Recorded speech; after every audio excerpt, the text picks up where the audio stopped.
عارف حتى المصريين احنا دلوقتي نضحك لما بنيجي نشتم بنمدح، ولما بنيجي نمدح بنشتم.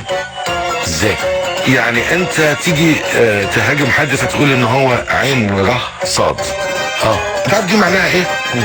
انه شخص اجتماعي. يا نهار اسود، عين وصاد يعني شخص اجتماعي.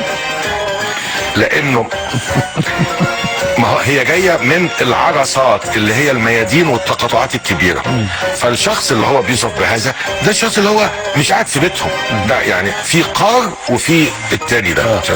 طيب الكلمه الافظع صهوه ولام، مش معناها ايه؟ معناها خادم مخلص. فهو ولام خادم مخلص. ايوه حضرتك، عشان كده لحد دلوقتي في الخليج بيسموا البنات ايه؟ خوله كده. هو ده شتيمه؟ ده اسم، واميرات اسمهم كده.